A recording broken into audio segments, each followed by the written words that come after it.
तो भाई जस्ट अभी कांतारा चैप्टर 1 का ऑफिशियली ट्रेलर देखकर आया हूँ। एंड ये ट्रेलर जैसे इन्होंने प्रॉमिस किया था 12:45 पर आएगा, तो वैसा इन्होंने डिलीवर भी किया।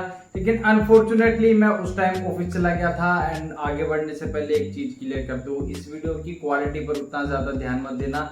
बस इस वीडियो को बनाने के पीछे की मेरी मेहनत, मेरा डेडिकेशन और मूवीज के प्रति प्यार को थोड़ा सा सराहा दे। जहाँ आगे बढ़ते हुए बात करूँ अपने ट्रेलर को देखने के एक्सपीरियंस की, तो भाई जैसा मैंने इस ट्रेलर के बारे में एक्सपेक्टेशन लगाई थी, हालांकि उतना ये मुझे डिलीवर नहीं कर पाया, लेकिन देखने में ये कितना ज्यादा रिच लगता है। एकदम उनकी 2-3 साल की मेहनत हमें देखकर पता चलती है। एंड मूवी में इस बार बजट लगाया गया, वो भी इसके एक फ्रेम में हमें देखकर पता चलता है। एंड जैसा कि आप लोग इस मूवी का प्रमोशन देख ही रहोगे, तो आए दिन कुछ ना कुछ नया हमें इस मूवी से रिलेटेड होम वाले फिल्म्स के ऑफिशियल पेज पे कुछ ना कुछ देखने को मिल जाता है। एंड उस पोस्ट के साथ जो इन्होंने म्यूजिक यूज किया हुआ है, वो म्यूजिक जितनी बार भी सुन लो वो उतना ज्यादा कम है। एंड बिल्कुल सेम चीज इन्होंने इस ट्रेलर के साथ भी वो करके दिखाई है। इस ट्रेलर का म्यूजिक इतना ज्यादा रिच है, इतना ज्यादा फेबुलस है, आप उस ट्रेलर को विजुअली उतना ज्यादा फील नहीं कर पाते जितना उस म्यूजिक के साथ आप ब्लेंड हो जाते हो, उस म्यूजिक को बार बार सुनना चाहते हो। एंड वो म्यूजिक ही इस ट्रेलर की पूरी यूएसबी है। इस ट्रेलर में उस म्यूजिक ने पूरी तरीके से जान फूंक दी है। तो जहां बात करूं इस ट्रेलर के विजुअली स्पेक्टिकल होने की, तो ये ट्रेलर एक एक फ्रेम में कितना ज्यादा रिच डिटेल और मेहनत वाला निखर कर आता है, वो उसके एक एक फ्रेम में हम देखकर पता लगा सकते हैं। एंड इस ट्रेलर का लास्ट वाला सीन जब ऋषभ शेट्टी एज शिवजी के अवतार या फिर यूं कह लो कि महादेव के अवतार में अपीयर होते हैं, वो कितना ज्यादा रिच डिटेल और खूबसूरत लगता है कि मैं आपको बयान नहीं कर सकता। जिस तरीके से इस ट्रेलर को डिजाइन किया गया है, इस ट्रेलर में एक एक फ्रेम को कैसे यूज किया गया है, उसके बाद जो नेक्स्ट ट्रांजेक्शन आया, उसके बाद जो हमने नेक्स्ट सीन देखा, वो कितना ज्यादा खूबसूरत ब्लैंड और कितना मास्टर कट करके दिखाया गया कि आपको पता भी नहीं चलेगा कि एक सीन आपके सामने से यूं निकल जाएगा और आप दूसरे सीन पर शिफ्ट हो जाओगे।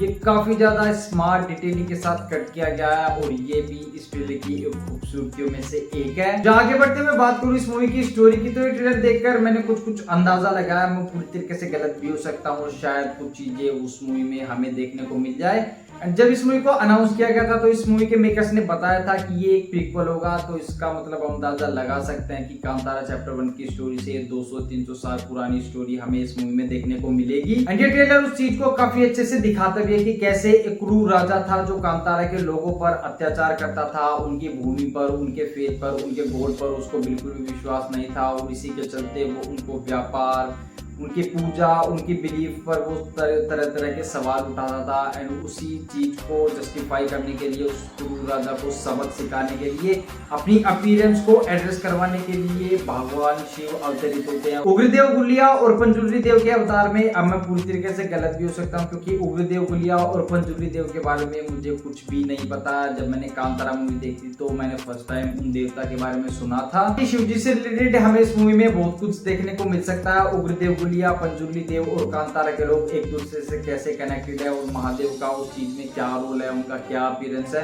एंड उस चीज को वो कैसे अफेक्ट करते हैं, वो सारी चीजें हमें इस मूवी में देखने को मिलेगी। जब मूवी का मेन सेंटर पॉइंट होगा कुलशेखरा नाम का राजा, जो कांतारा के लोगों पर बिल्कुल भी विश्वास नहीं करेगा, उनके जंगल, उनके जादू और उनके देवता पर उसको बिल्कुल भी बिलीव नहीं होगा। वहीं दूसरी तरफ कांतारा के लोग उग्रदेव गुलिया, पंजुर्ली देव को कितना ज्यादा मानते हैं, उनका जादू, उनका पूरा मैजिक और उनका पूरा बिलीव, वो सारी चीजें उन दोनों के बीच में हमें घमासान एंड का वो सारा पूरा सीक्वेंस हमें महादेव और वो पूरा अवतार ऋषभ शेट्टी एज प्ले करते हुए हमें देखने को मिलेंगे। इस स्टोरी में हमें राजा, महाराजा, प्रजा और उनके बीच का पूरा कनेक्शन किस तरीके से होता है, वो सारी चीजें हमें इस मूवी की स्टोरी में दिखाई जाएंगी। जब बात करूँ इस ट्रेलर में हमें परफॉर्मेंस कैसी देखने को मिली, तो मैं लिख के दे सकता हूँ कि इस मूवी में आप एक एक कैरेक्टर की परफॉर्मेंस को बिल्कुल दिल से फील कर पाओगे। एंड जब वो म्यूजिक के साथ उस चीज को प्रेजेंट करेंगे, तो देखकर आपका दिल गार्डन गार्डन हो जाएगा। एंड ये ट्रेलर उस चीज को पूरी तरीके से डिफाइन भी करता है। साथ ही ऋषभ शेट्टी ने काफी मेहनत की हुई है।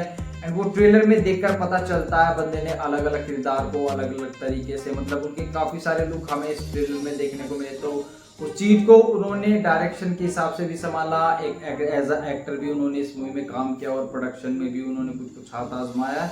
तो सारी चीजें इस ट्रेलर में उनकी मेहनत जरूर से देखने को मिलती है। बाकी ट्रेलर के हिसाब से ये मूवी बिल्कुल रिच, ग्रैंड, पॉलिश और डिटेल नजर आएगी। एक एक फ्रेम आपको देखकर काफी मजा आएगा एंड बड़े पर्दे पर उस चीज को देखना एक अलग तरीके का एक्सपीरियंस होगा। एंड इस बार ऋषभ शेट्टी जिस तरीके की दुनिया, जिस तरीके की स्टोरी एंड जिस तरीके के विजुअल हमारे सामने रखेंगे वो वाकई देखकर मजा आने वाला। तो वीडियो को ज्यादा लंबा ना करते हुए इस वीडियो को यहीं विराम देंगे। एंड ये ट्रेलर देखकर मुझे कैसा लगा वो मैंने आपको बता दिया। अब मैं आपसे जानना चाहूंगा कि आपने ये ट्रेलर देखा तो कैसा लगा, वो कमेंट में जरूर से बताना, मैं जरूर जानना चाहूंगा। कमेंट बॉक्स खाली है तो उसे फटाफट भर दो। बाकी ये वीडियो अच्छा लगा हो तो जरूर से लाइक कर देना। इसके पीछे की मेहनत, डेडिकेशन और लगन अच्छी लगी हो तो अपने दोस्तों के साथ जरूर से शेयर कर देना। और जो चीज मुझे काफी ज्यादा अच्छी लगेगी वो है तुम्हारा इस सब्सक्राइब बटन को दबा देना, तो जरूर से दबा दो। बाकी मिलूंगा आपसे एक अगली वीडियो में, तब तक के लिए खुश रहिए, पेड़ लगाते रहिए और देखते रहिए रिएक्शन टाइम।